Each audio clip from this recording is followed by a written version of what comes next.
其实也是好奇。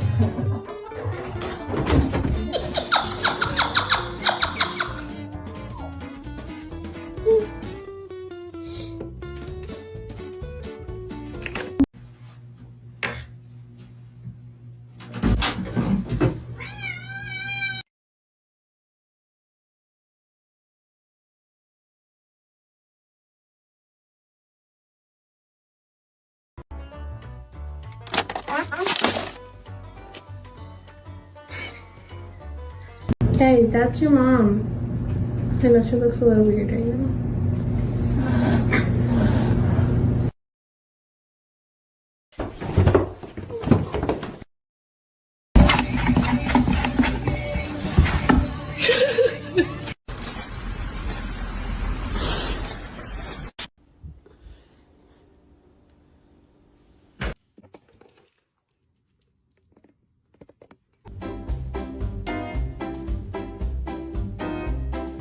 My game character when I randomly press the roll button.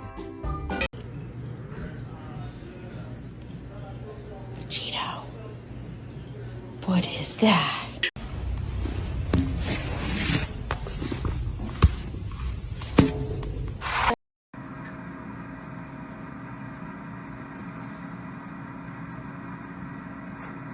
Those smell good.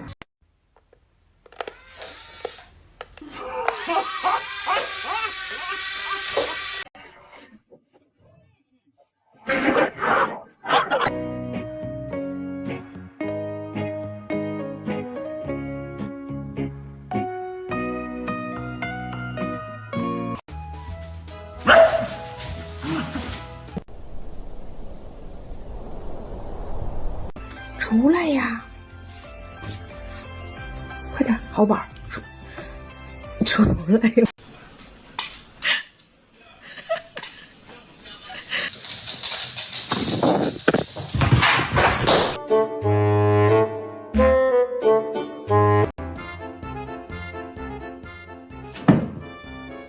！When the engine sputters and eventually stalls due to improper op. You're mad? You're ridiculous.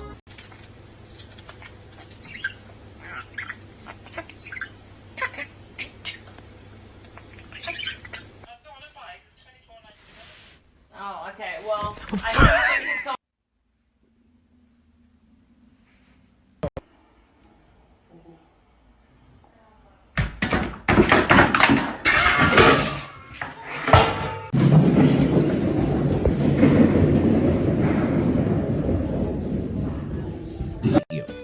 Ted, I can see you looking at me. So,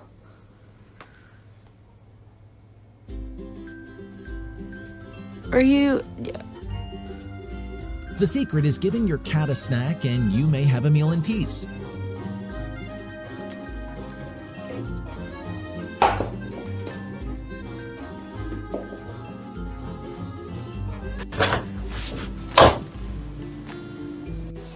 Bruh, what the fuck?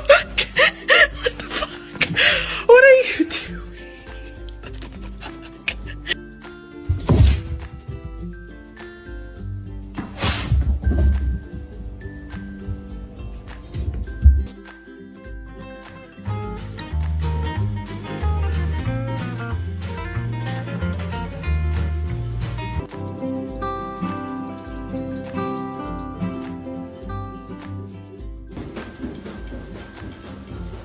Disconcerting sometimes. Like, he doesn't seem real. Like, Sylvie, what? Is that comfy? Digo assim, para.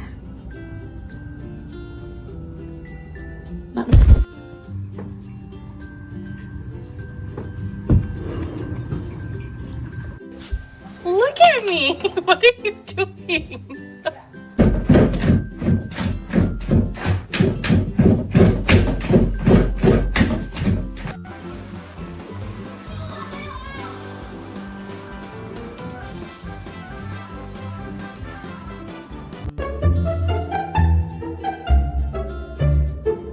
I like how everyone else is literally so tired.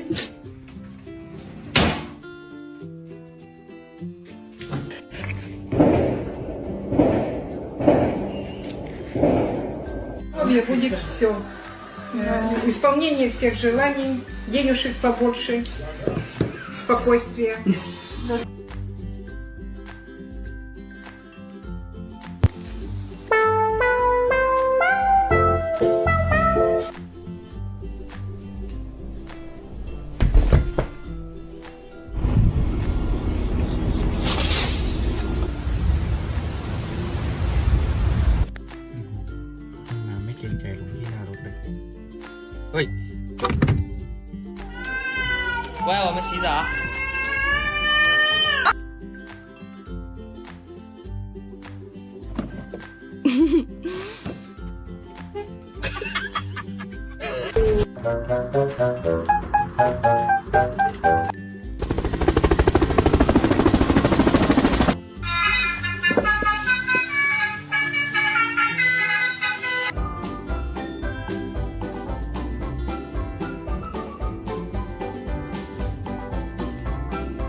Is this what people say, the body's awake but the mind's still asleep? Okay. He keeps helping you. You know what to think. He's never had him do that before.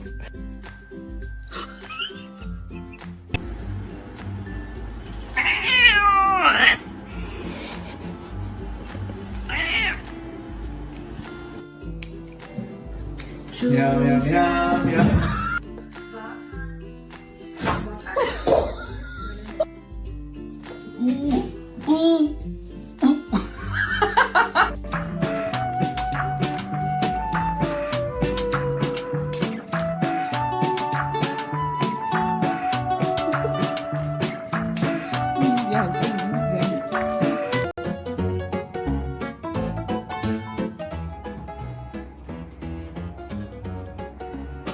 This is my attitude towards my boyfriend when I'm hungry.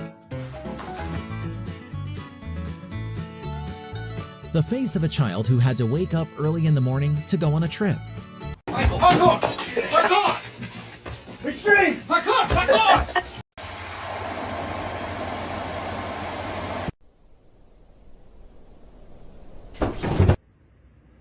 Is the cactus your best friend?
Dear my beloved audiences, today I want to tell you a story which was called Maxine Masters the Art of Fetch.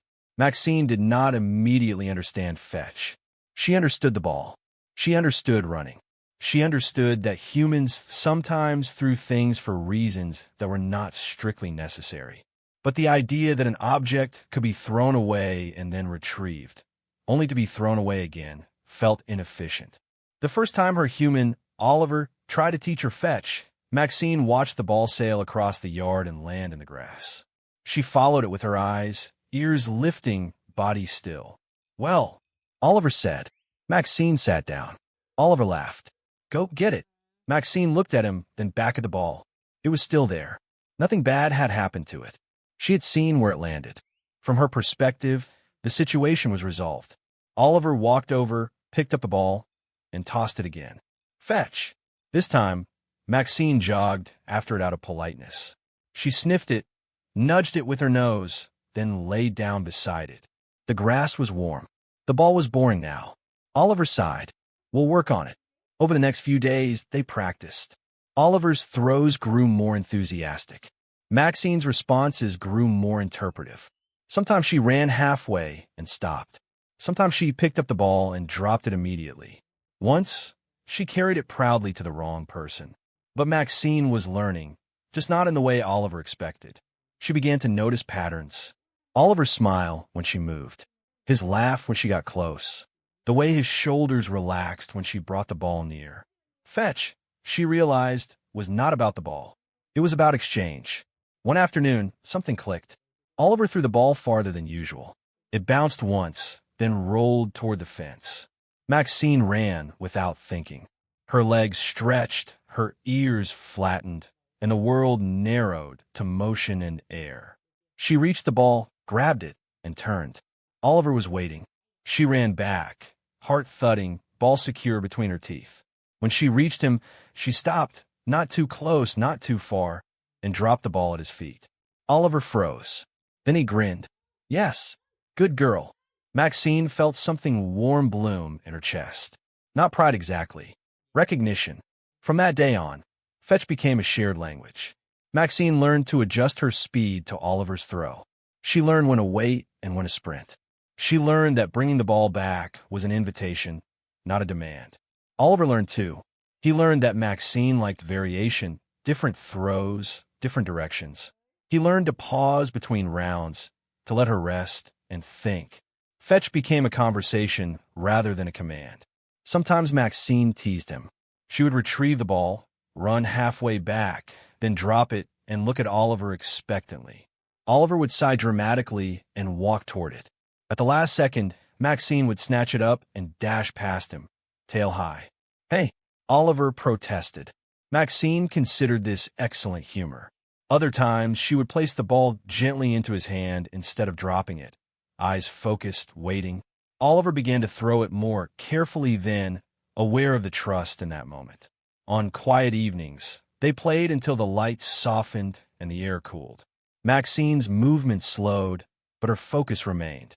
Each return of the ball felt deliberate, chosen. One evening, Oliver threw the ball, and it landed near a patch of flowers buzzing with insects. Maxine reached it, paused, and looked back. Oliver waited. She sniffed the air, assessed, then picked up the ball and carried it carefully away before returning it to Oliver.